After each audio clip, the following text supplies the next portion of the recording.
تعتبر مظاهرات 17 أكتوبر سنة 1961 حدثا تاريخيا يخلد كل عام بفضل ما يحمله من دلالة لما قدمته الجالية الجزائرية في المهجر من دعم للثورة في مراحلها الأخيرة رغم بعد تلك الجالية عن الوطن. واتصفت تلك المظاهرات بمسيرات سلمية في باريس وضواحيها، غير أن قوات القمع الفرنسية واجهتها بعنف شديد وشراسة غير مبررة.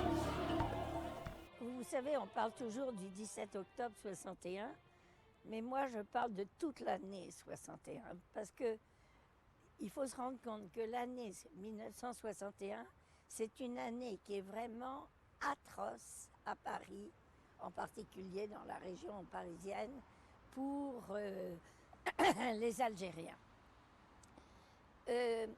Nous avons à ce moment-là Papon, qui est préfet de police à Paris.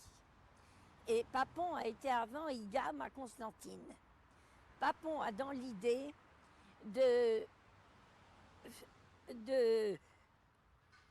d'arrêter tout suspect, d'arrêter tout Algérien, pensant qu'en torturant, on va arriver à avoir des renseignements sur les chefs et autres, et que c'est ainsi qu'il envisage de conduire la guerre d'Algérie. Il veut imiter ce qui a été fait, au fond, pendant la bataille d'Alger. On a reçu la directive détaillée en 3 phases. Le 17, qu'est-ce qu'on doit faire? Le 18 et le 19. Voilà, c'est des phases. Donc le 17, c'est bien clair. Il faut sortir à partir de 20h. C'est le contraire du couvre-feu. À partir de 20h, il faut sortir tout le monde, hommes, femmes, enfants, même les poussettes, même personne ne doit rester chez lui. En particulier dans les banlieues, il faut y aller dans les grandes artères de Paris. C'est-à-dire montrer un peuple décidé, déterminé, pacifique. Ce n'était pas des gens qui descendent dans la rue pour faire la casse, faire n'importe quoi, non. C'était une manifestation pacifique. On a fait fouiller les gens dans les hôtels avant de partir. Même pas un canif. Parce que ce serait un prétexte, on dit voilà, ils sont descendus avec des haches, avec des manches de pioche, avec... Non, rien de tout ça.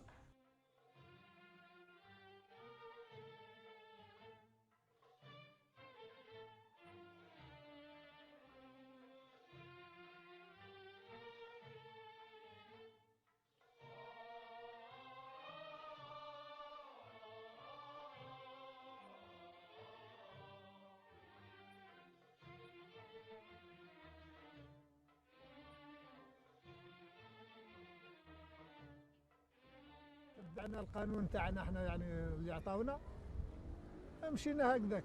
الناس راحت معنا نقولوا كاينين اللي كانوا طاكسي وراحوا الباري، كاينين معنا نقولوا اللي هزوا الطوبيس، اما لا هما ما على بالهم، الخبر مشى ليهم، هما كلش سقدوه لنا قدامنا. اللي راحوا في المترو، في الباب تاع المترو يجيو خارجين، اطلع في الكار تاع البوليس. اللي في الطاكسيات منين يهبط من الطاكسي يطلع في الكار تاع البوليس. هنا معنا نقولوا القوه تاعنا احنا، معنا نقولوا يعني هي القوه تاعنا منا هذه، نقولوا من بونطواز ورجنطاي ورواح منا هذه كله منا احنا، منا نقولوا من جانفيلي ونيار وكولومب ونانطير هذا وكل تروح منا معنا نقولوا لا على ديفانس. وهذاك اللي تجي معنا نقولوا من الرواي وغير ذلك كل تعقب على البوند النووي. ثم هما وين رصدوا لنا بالحركيه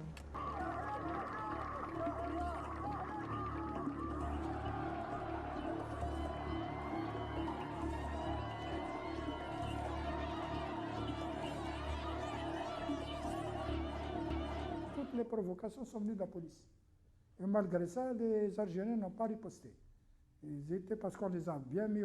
C'est-à-dire qu'on voulait que cette manifestation soit l'image de l'organisation FLN.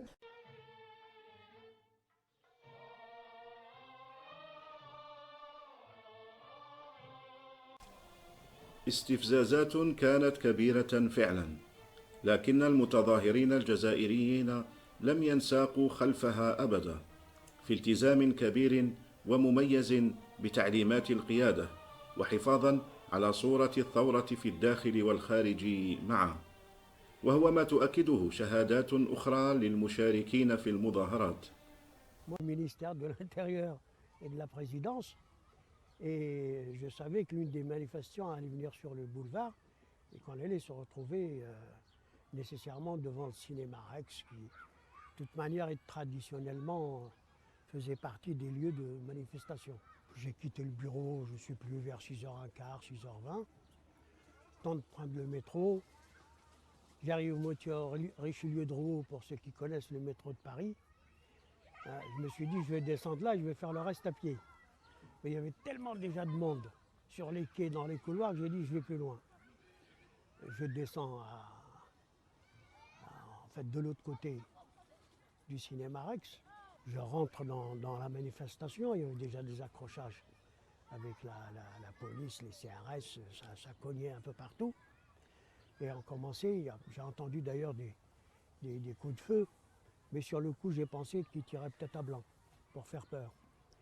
Et je m'étais dit, de toute manière, il y avait le journal de l'Humanité qui était dans l'immeuble en face du cinéma Rex, au premier étage. Et je les voyais qui prenaient des photos. Et je me suis dit, bon, de toute manière, ils vont peut-être pas taper trop fort parce qu'il va y avoir des journalistes qui ont pris des photos et qui vont les publier. Ça s'est publié que plus tard.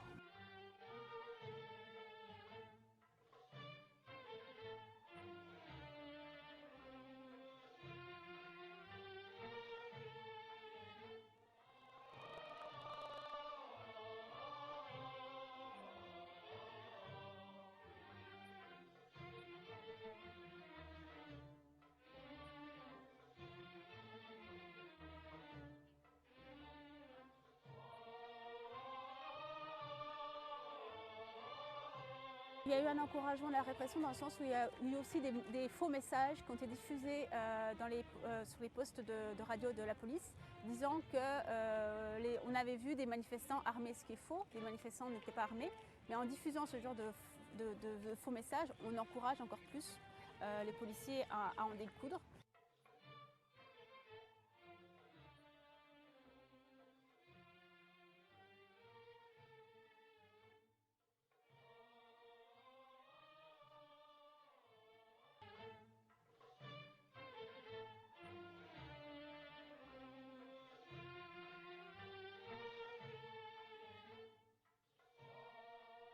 Avant d'arriver sur Nanterre, on a rencontré beaucoup de difficultés, beaucoup de gens qui n'étaient pas bien, si vous aimez mieux. Ça a tellement été choquant pour les premiers.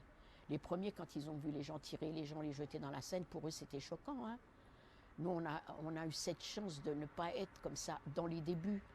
Mais enfin, quand on pense aux gens qui ont été jetés comme ça à la Seine, vivants, vous vous rendez compte, monsieur, vivants? Et après, ils ont dit, il y a une ou deux personnes, c'est tout ce qu'ils ont dit, une ou deux personnes lorsqu'ils ont dit, vous savez, quand on fait des recherches, hein, ils ont trouvé plus de 200 ou 300 personnes. Et malheureusement, on a connu des gens qui étaient du quartier qu'on n'a jamais revus, de ce jour-là, on ne les a jamais revus. Nous avons estimé que le nombre de morts est de minimum 200 morts jetés dans la Seine ou tués sur place. Peut-être 400. Certains pensent à 400. Pourquoi nous disons minimum 200? Parce que, comme je vous le disais à l'instant, avec les arrestations, le lendemain ou surlendemain, un grand nombre de personnes, de militants arrêtés, ont été transférés en Algérie, soi-disant vers leur douar d'origine, alors qu'en fait, ils ont été transférés dans des camps d'internement, ici en Algérie. À partir de là, nous avons perdu leurs traces. Donc nous ne savions pas s'ils étaient vivants ou morts.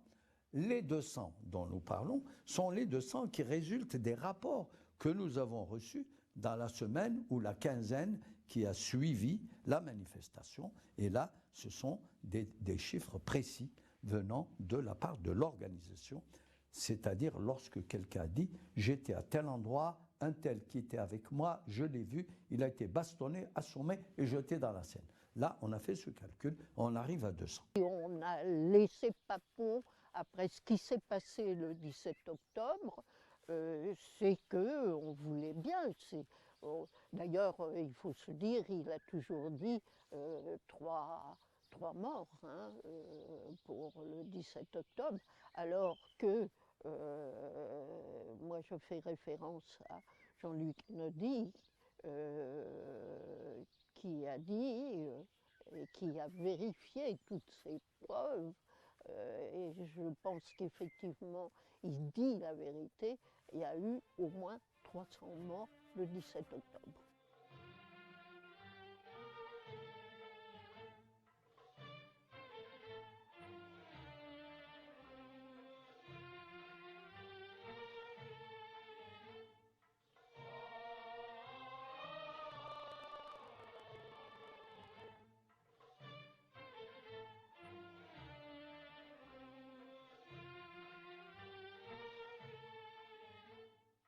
ثم في الجران كارير 18 كان الغاشي كي يركبونا في الكار تاعهم هذيك جاو يديونا الفانسان اللوريسيان كو التليفون قالوا لهم ما كانش البلاصه كومبلي داونا البالي دي سبور كنا كانت 2000 وشي حاجه او ديبار كانوا الحركه مع لا بوليس والحركه ولاو يضربوا بعض الناس اللي يروحوا حاشاك البيت الراحه كانت مخفيه هكا يضربوهم وينحيوا لهم اللي عنده ساعه والله عنده خاتم تاع ذهب والله ينحيوه له.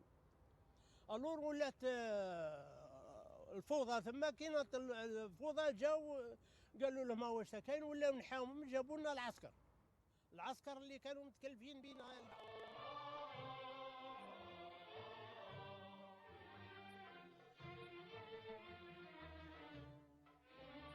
Prenez à témoin le monde de ce que le colonialisme n'avait plus de raison d'être et devait s'arrêter, et de ce que le FLN était seul représentant des combattants algériens, du peuple algérien, et qu'il n'y aurait pas de négociation si elle ne portait pas sur la libération, sur la décolonisation de tout le sol algérien. Sahara compris.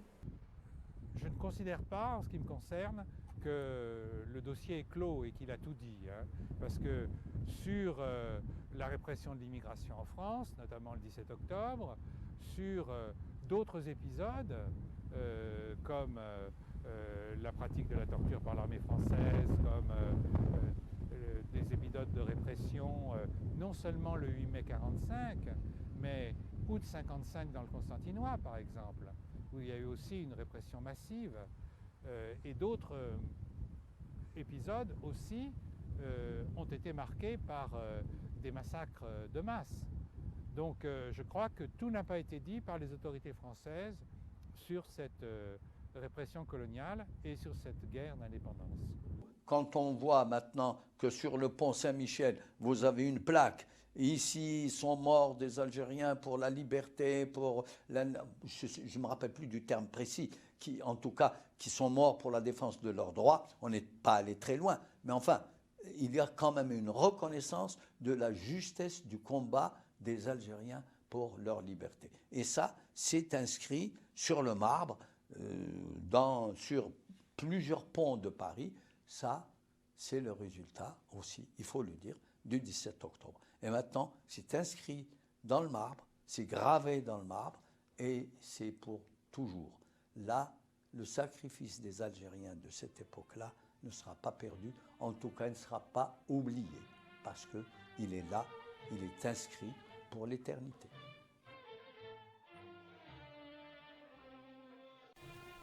نعم، إنه التاريخ، والتاريخ أمامنا، والتاريخ لا يرحم، والمزيد من الضحايا يشهدون على جريمة أخرى نكراء. كانت تلك إحدى الصفحات التي كتبها الجزائريون بدمائهم في سجل نضالاتهم الطويل على طريق استرجاع حريتهم المغتصبة، فكان لهم ما أرادوا: حرية واستقلال وانعتاق.